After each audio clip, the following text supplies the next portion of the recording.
So, if you've not been living under a rock for the past 2 years, you might have heard of this book, Atomic Habits. It's quite popular. It's over 8 million copies sold, it says.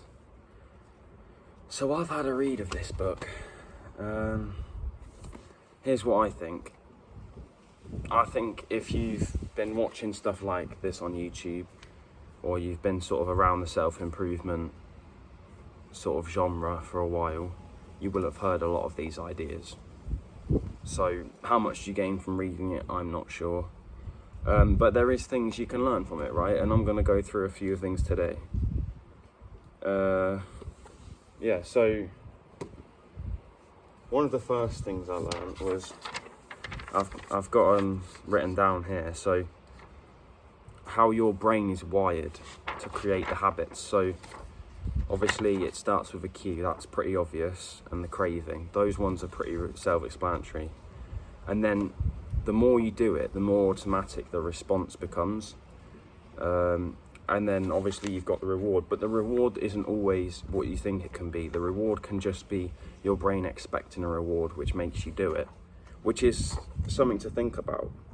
So you've got to make good habits happen, you've got to make it very easy, very obvious, and very attractive. And then the opposite for bad habits.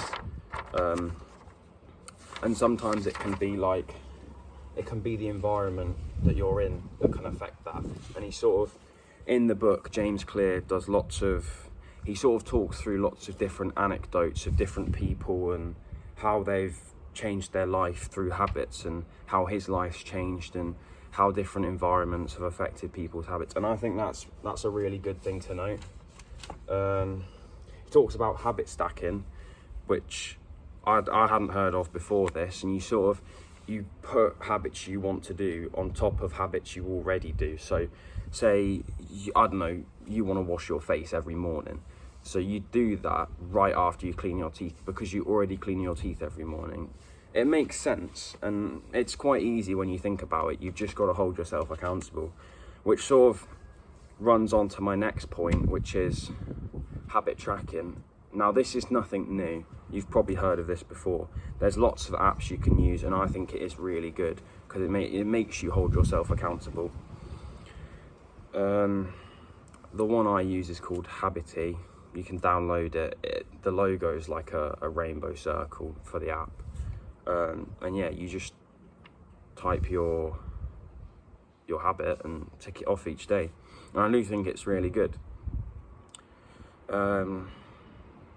It's a very good book because it talks about sort of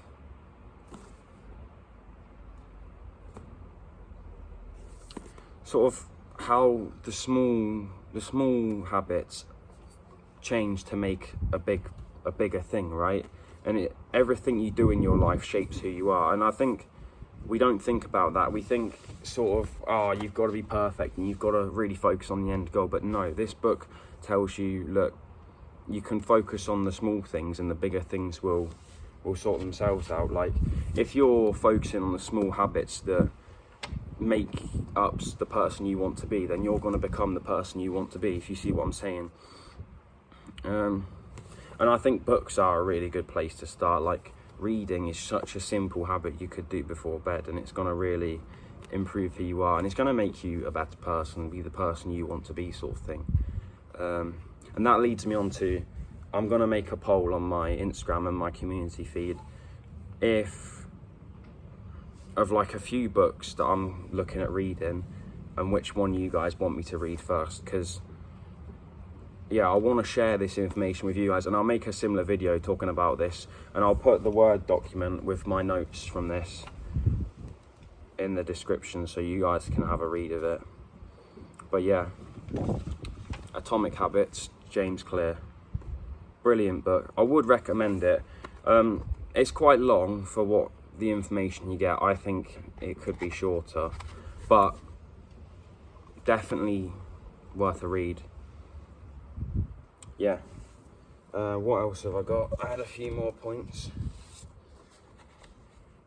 There's some things in there where, like, you will have heard of them. So he talks about dopamine. You will have heard all of that before. And if you haven't, like, by all means research it, but I'm not trying to go over what everyone else has already done, sort of thing. He talks about walking slowly, which I think is quite a good, because some people think if no big progress is clearly happening, you're not making progress, which is not true. You're just walking slowly, and then that big thing will happen, right? There's also a lot of links throughout it, and I will put those in the description as well. There's like almost 10 website links. But yeah, don't forget to like and subscribe, because this is sort of my first longer form video. I usually do shorts, so if you guys like it, I'll do more stuff like this. But other than that, thank you for watching, guys, and yeah, drop a sub.